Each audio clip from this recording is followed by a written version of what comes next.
Բարև ձեզ, Factor TV հյուրը Ազատ քաղաքացի հասարակական կազմակերպության ղեկավար Հովսեփ Խուրշիդյանն է, ողջույն, պարոն Խուրշիդյան։ Այս օրերին թեժ բանավեճ է ընթանում Հայաստանի կառավարող ուժի եւ ընդդիմության ներկայացուցիչների միջև ՔՊԱ-ականների նկատի ունենալով Ռոբերտ Քոչարյանի, Գագիկ Ծառուկյանի, Սամվել Կարապետյանի եւ նրանց շուրջ համախմբված ուժերն պնդում են, որ թույլ չեն տալու կրկնել Գյումրի 2 սցենարը, իսկ օրինակ պարոն Քոչարյանը նույն Ծառուկյանի հետ դաշնակից Անդրանիկ Թևանյան եւ այլ գործիչներ խոսում են, որ հենց իրենց նպատակը Գյումրի 2 անելն է, այսինքն բոլոր ընդդիմադիր ուժերը 3-4 շարասյուներով գնում են ընտրությունների, քպեց ավելի շատ ձայն են հավաքում եւ ի վերջո հետընտրական կոալիցիա են կազմում Կարապետյանների ընտանիքը եւ նրանց ուժը եւս այսպես չի հերքել, որ մտադիր են մասնակցել այդպիսի սցենարին։ Այդ դուք ինչպես եք գնահատում Հայաստանի ներքաղաքական իրադարձությունները ընտրություններից 3.5 ամիս առաջ։ Ես հուսով սպասում եմ, որ գոնե առաջիկա 1.5 ամսվա ընթացքում Հայաստանում իրոք տեսանելի կդառնա ընդդիմությունը։ Ոչ թե այն քրեա օլիգարխիկ շրջանակները ներկայացնող ուժերը, որոնց դուք թվարկեցիք, որտեղ ես միշտ ասել եմ, դրանք ընդդիմություն, այս քաղաքական ընդհանրապես ակտոր չի կարելի համարել։ Ասենք թալանչիների, ուզուրպատորների, պետական հանցագործների այդ խմբերը եւ նաեւ դրսից գործուղված, ասենք օլիգարխի շրջանակները չի կարելի ընդդիմություն համարել Հայաստանում որպես քաղաքական ընդդիմություն։ Ընդդիմությունը այն չի, որ, ասենք, ուզում է իշխանությունը վերցնի զավթի այս դեպքում։ Ընդդիմությունը այն է, որ ինստիտուցիոնալ, քաղաքական ուժ է, նույնիսկ կարող է նորելուկ լինի, նոր ստեղծված լինի, ոնց ուզում եք անվանեք, այդպիսի ուժեր կան Հայաստանում, որոնց շատերի հետ ես համաձայն չեմ շատ հարցերում, բայց իրենք քաղաքական ուժեր են, որոնք որ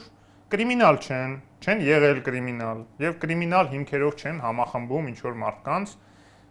այսպես կոչված բարեգործություններ բաժանելով կամ ունենալով ինչ-որ այլ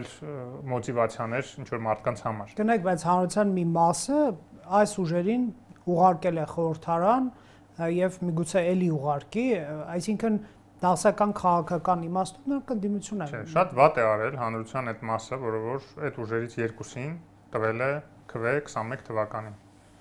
Դա հիմք չի դեռ ասելու, որ կրիմինալին ձեն տվեցին, որ ինքը դարձավ քաղաքական ուժ, չէ, իմ համար մնում է կրիմինալ եւ գործող իշխանության պատասխանատվությունն է եւ մեղքն է, որ այդ մարդիկ իրենց տեղերում չեն հայտնի։ Այլ ոչ թե եկել են քաղաքականությամբ են զբաղվում։ Հիմա, եթե առաջիկա 1-2 ամսում իմ ասած քաղաքական ուժերը որոնք հիմնականում իդեպ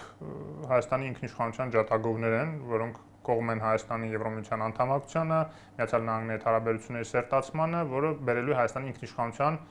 ամրապնդմանը եւ նաեւ հզորացմանն է բերելու, հա, անկախացմանը Ռուսաստանից եւ Ռուսաստանի ճահճացնող եւ կործանարար ազդեցությունից։ Եթե այդ ուժերը չձևավորեն ինչ-որ համախմբումներ, որոնք իրոք այլընտրանք հանդես կգան հասարակության համար, եւ մենք էլ կարող ենք ասել, այս սա է ընդդիմությունը, այլ ոչ թե քրեական խմբավորումները,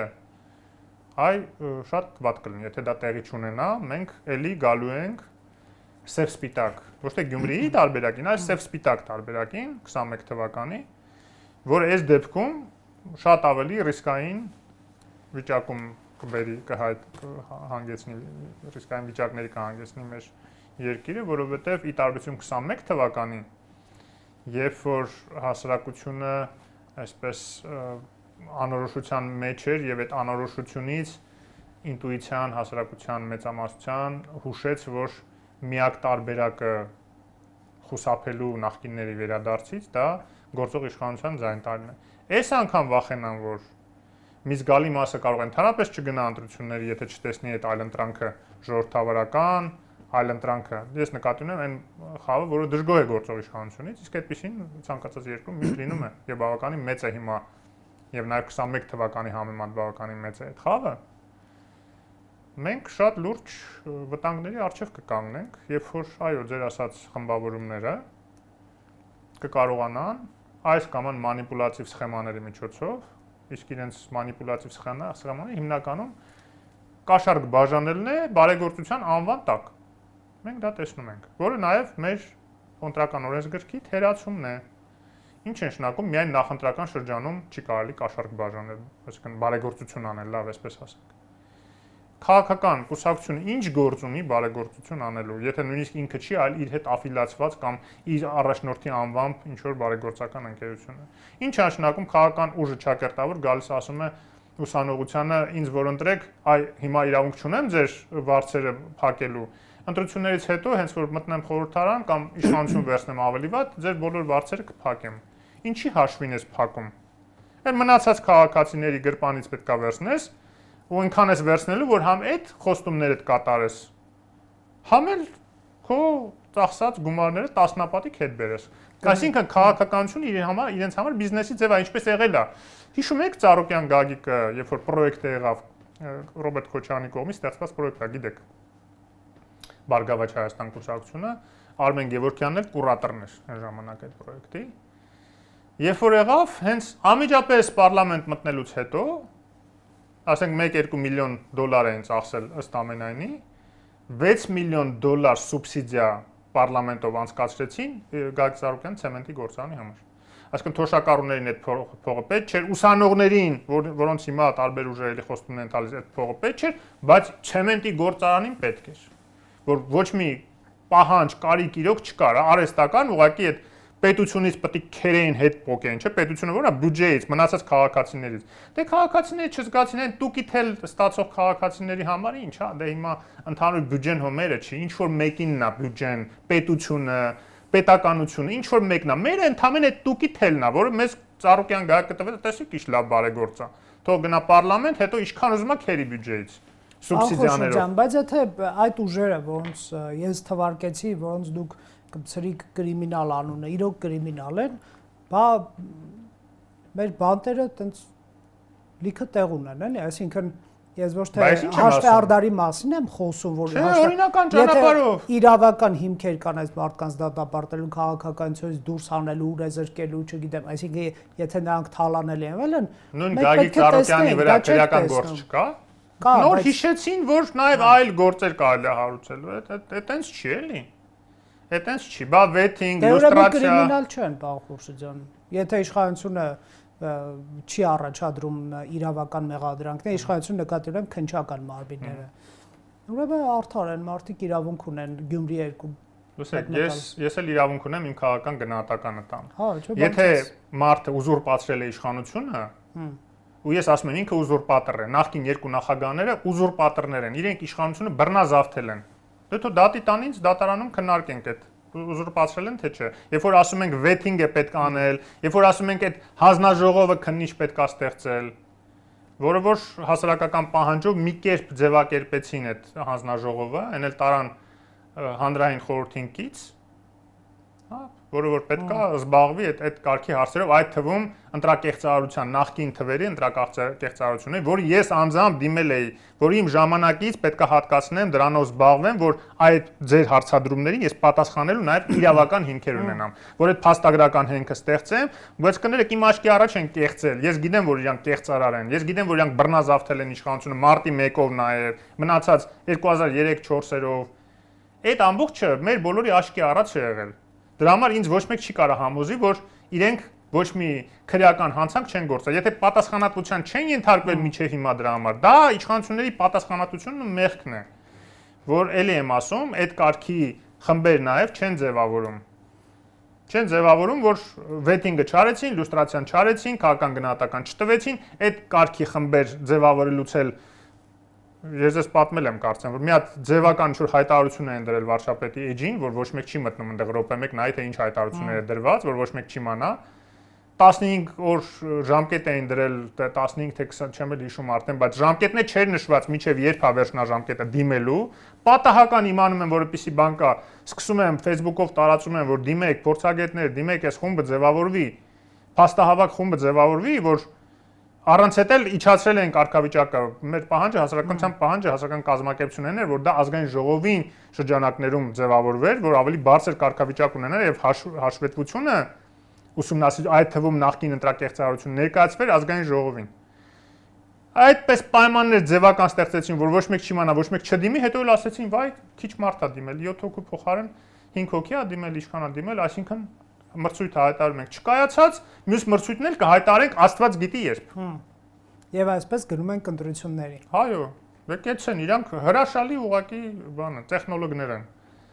Ռոբերտ Քոչյանի մոտ եթե աշխատեին, ես էլ կհասկանայի, որ ամեն ինչ անում են, որ կոծկվի այդ նախկին այդ կեղծարարությունները, իշխանության բռնազավթումը, այդ ամբողջը կոծկվի, կասեի, հա, դե Ռոբերտ Քոչյանի մոտ են աշխատում։ Բայց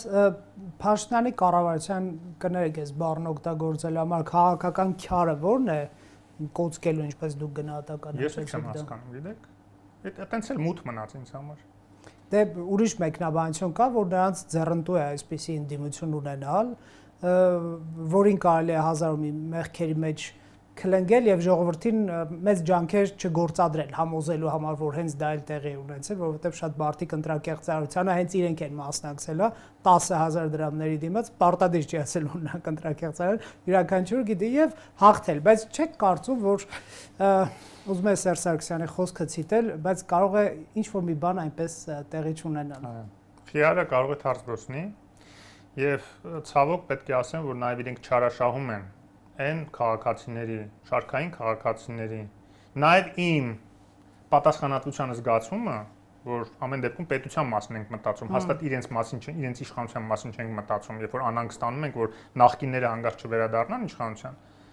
Մեր պատասխանատվության զգացումը չարաշահում են իրանք ու դա շատ վիրավորական է նաեւ, գիտեք։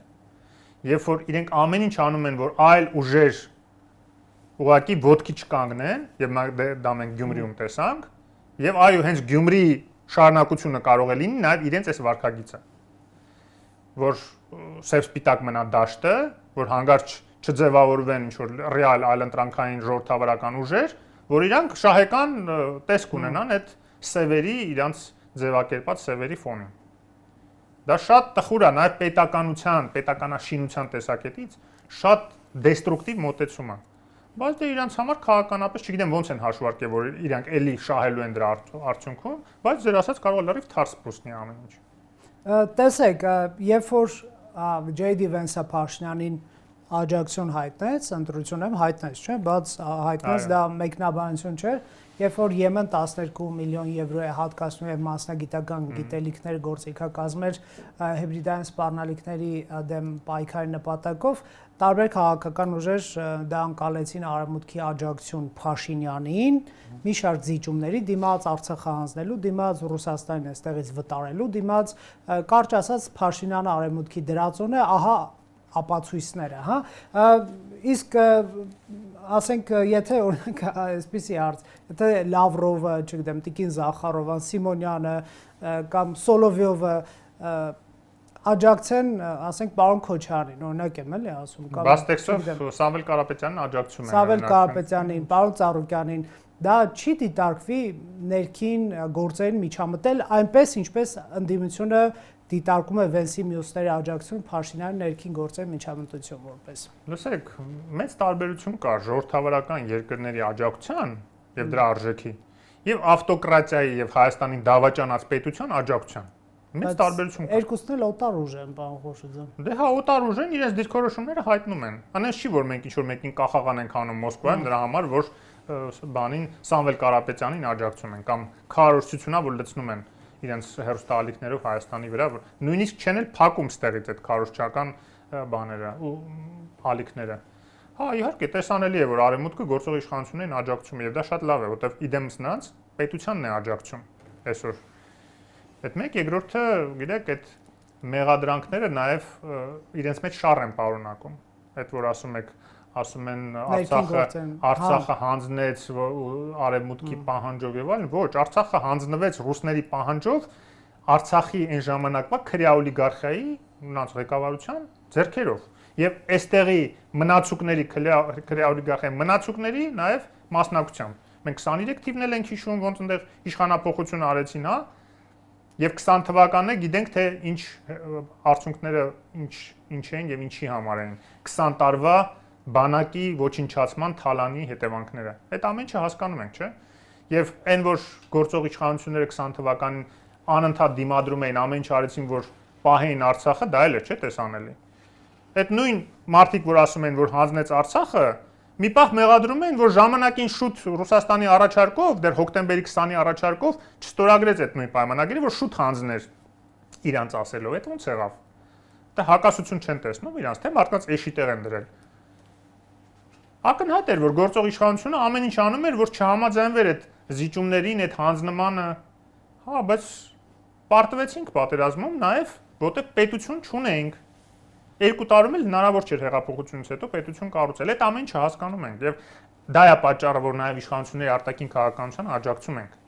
Որտեւ այո, միակ տարբերակը ռուսներից փոխվելու եւ այդ ռուսական ազդեցություններից փոխվելու, որ ելի հաջորդ անգամ էլ մեր շահերի հաշվին Ադրբեջան-Թուրքիա շահեր չսպասարկեն, այնա որ ավելի լուրջ դաշնակիցներ գտնենք, ավելի լուրջ ինստիտուցիոնալ աջակցություն ստանանք նաև Եվրոպայից եւ Միացյալ Նահանգներից։ Կներեք, բայց Եվրոպան աջակցեց մեզ, որ էլ տարածքներ չեն կորցնում։ Այդ լավ չի, որ Եվրոպան մեզ աջակցում է, որ իր դիտորդները կանգնած են սահմանում։ Այդ լավ չի, որ Միացյալ Նահանգները այստեղ զորավարություններ են անցկացնում արդեն 3-րդ տարին կլինի այս տարի,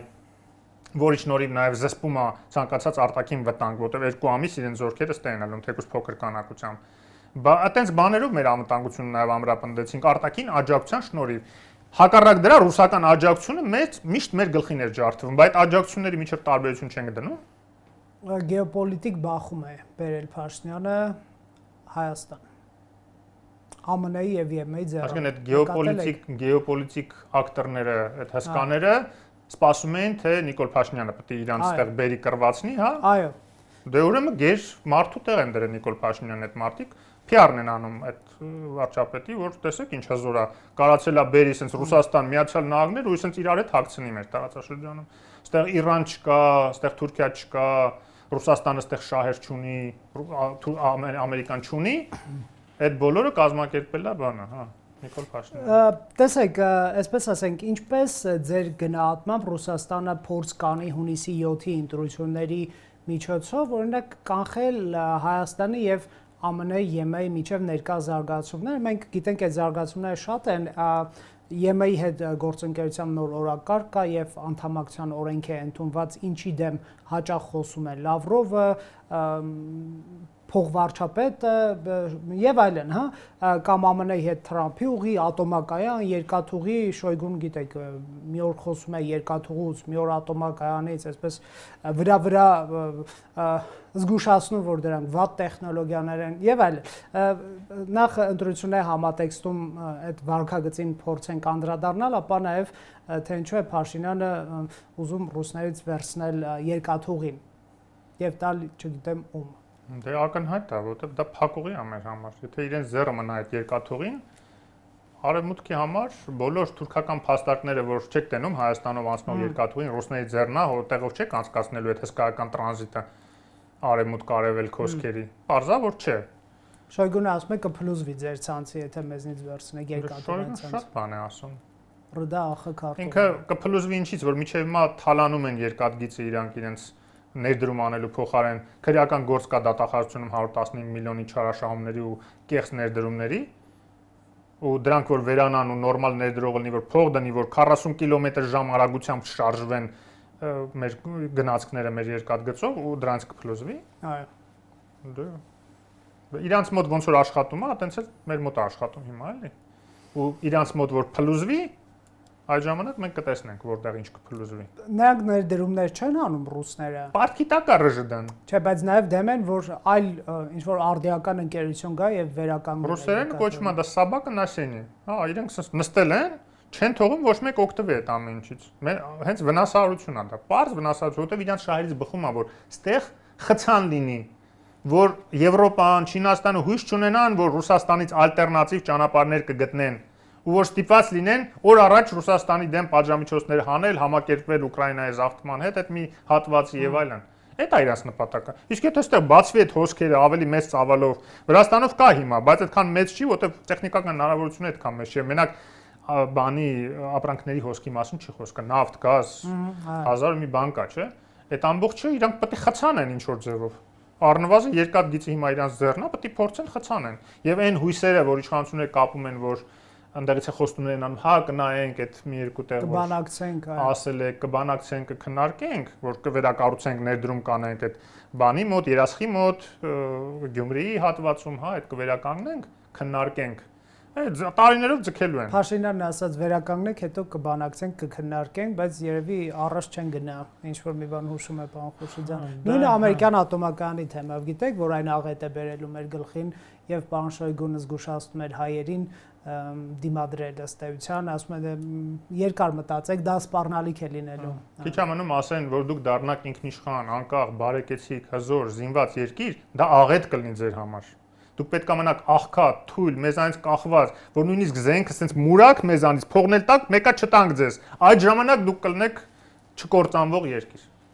Այդ է իրանց տրամաբանությունը։ Բայց երկու ոլորտում նրանք տեսնում են ռիսկ իրենց ազդեցություն նվազեցնելու կամ կորցնելու, մեկը երկաթուղին է, մեկը ատոմական, ինչի մասին բազմիցս խոսվել է ռուսական կախվածությունների համակարգի մասին նշելիս, դուք ռեալ համարում եք, որ այսպես ասենք Հայաստանի շահերից բխող կառավարման ներքո վերցվի օրինակ երկաթուղին եւ ատոմականը ամեն դեպքում ԱՄՆ-ի հետ շարունակվի այս process-ը կառուցվի։ Ինչ խնդիր կա այդտեղ։ Դե ասեցի խնդիրների անունները նշեցի Շոյգու, Լավրով եւ այլն չէին ասում։ Եվրոդիտորդների պահով չէին ասում, ինչ ասես մատ թափ տալա, որ ասում են շպիոնները բերում եք խեղճ Իրանի դեմ շպիոնություն անեն եւ այլն եւ ինչ։ Լավ էլ բերեցինք եւ պաշտպանվեցինք իրանց բուտ գործիքի այն ժամանակ Ալիև իրանց բուտ գործիքներ։ Պաշտպանվեցինք էլ ոչ մի գործողություն Հայաստանի դեմ չարեց։ Վատ եղավ, հո իրանց չենք լսելու իրանց հաթաթաները։ Իրանց հաթաթաները լսեին, հիմա սա Եվրոպա, Ամերիկա սա հանձնվել են միանգամից։ Լուրջ չեք ընդունում, այսինքն։ Չունեն այդ ռեսուրսը հիմա չունեն, որ ինչ որ բան անեն դրա դեմ։ Հունիսի 7-ը։ Դե հունիսի 7-ին է պետքա դեմները առնենք։ Բա դրա համար եմ ասում, որ իրանց այդ պրոքսի ուժերը հենց այդ քրյա օլիգարխիկ տարերն են։ Այս մասից քրյա, իրանց մասից օլիգարխիկ։ Այս մասի քրյան էլ նախկինում օլիգարխիկ։ Բա ովքեր են այդ բոլորը, որ համախմբվելու են Գյումրի 2 են ասում։ Ում են բերելու վարչապետ։ Ո Սամվել Կարապետյանին չեն բերելու, տեսան արդեն չի լինում։ Իրանք էլ հրաժարվեցին այդ գաղափարից, թե բա հետո ընտրվենք նոր։ Հա, բա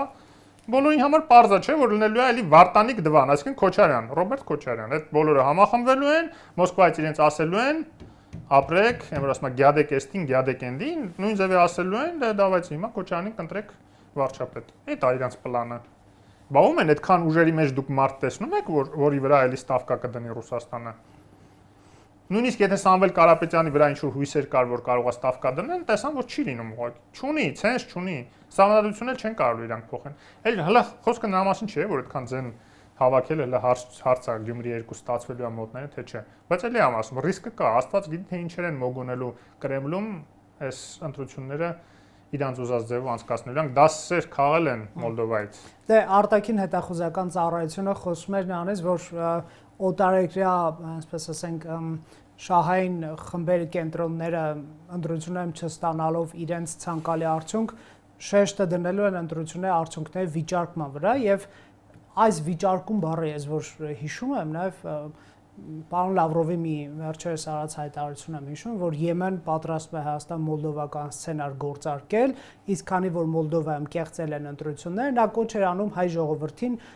սթաբ լինել, հա, այսինքն որ հանկարծ Եմեն Հայաստանում ընտրությունների արդյունքները չվիճարկի, սա առաջին ծիծեռնակներից էր, որ կարող են կեղծվել Հայաստանում ընտրությունները Եմենի ձեռամբ ըստ պարոն Լավրովի։ Գիտեք այդ մասին։ Մոլդովայում եթե ընտրությունները կեղծվեն եւ ժողովուրդը համարեր, որ իրենց ձայնը կեղծվել է, ժողովուրդը ինքը ոտքի կկանգներ եւ գոնե լուրջ ինչ-որ հանրահավաքներ կլինեն։ Հայաստանում դուք հիշում եք մի ընտրություն, որը կեղծված լինի, նկատի ունեմ վճռորոշ ընտրություն, հա, մեր մոտ նախագահականն են, իրենց մոտ պարլամենտական է, իշխանություն ձևավորող հիմնական իշխանություն ձևավորող ընտրություն, որ կեղծեն եւ ժողովուրդը ոտի չկանգներ։ Դες բան եղել է։ 17-ին է ոնց որ եղավ մենակ։ Ոտը 17-ին ընտրակաշարքներ հիմնական։ Այ դրա մասին եմ ասում։ Թեթև էր էլի ժամանակ կեղծման մեխանիզմը։ Հա, որտեղ մարդկանց մեղսակից սարքեցին, հսկայական ընտրակաշարքներ բաժանելով եւ այդ կրիտիկական զանգված որ հելներ փողոց չկա։ Հիմա ոնց եք պատկերացնում այս դեպքում իրենց մասսաներին, որոնց որ կաշառելու են, կարանան փողոց անեն։ Ընդհանրապես կաշառվող մարդը այտենց լուրջ արժեքներ ունեցող մեկն է, որ կարող է գնալ ասել ոնց ինձ կաշառք են տվել, ինքը պետք է լինի ու դրա հանուն դրա հելնի պայքարի։ Լուրջ եք ասում։ Ոչ, իրանք գիտեն, որ հետընտրական ինչ-որ լուրջ գործընթացներ չեն կարողանալու անցկացնել, որովհետև ստե ինչ ձենել ունեն այտենց կաշառքների բաների շնորհիվ է։ լինելու։ Նկատի չունեմ պարտադիր քեշ որ կընտրակաշարք տան, այդ խոստումները, չգիտեմ, ուսանողների վարձեր կփակենք, էս կանենք, ոսկե սարեր աչուձախ խոստանան, կամ ինչ որ բարեգործական բաների տակ հիմա արդեն տարբեր տեղի ինչ որ սոցիալական խնդիրներ են լուծում եւ այլն։ Եթե այսպես վերևից նայենք այսօրվա զարգացումներին, նկատի ունեմ 1991 թվականից զարգացման մեջ Հայաստանի պատմության մինչև 2026 թիվը հունիսի 7-ը դուք ինչպիսի օր եք համարում, ինչ նշանակություն ունի ընդհանրապես մեր պետության համար, ինչի մասին է դա։ Անկյունաքարային։ Այդ օրն է որոշվելու Հայաստան որպես հզոր անկախ պետություն ունենալու ենք, թե հանձնելու ենք վերջնականապես Ռուսաստանի քմահաճույքին, որ արդեն ինքը անկախ մեր կամքից ոնց ուզենա, տենց էլ տնօրինի իր մարիոնետների միջոցով, թե մեր տարածքները, թե մեր շահերը, ամեն ինչ։ Դա է նշանակում։ Այսինքն մենք ապագայից կզրկվենք, եթե հանգարց հունիսի 7-ին ինչ որ ռուսամետ ուժերը կարողանան իշխանություն զավթել Հայաստանում։ Շնորհակալ եմ զրույցի համար, պարոն Խուրշուդյան, Factor TV-ում հյուրընկալել ենք Հովսեփ Խուրշուդյանին։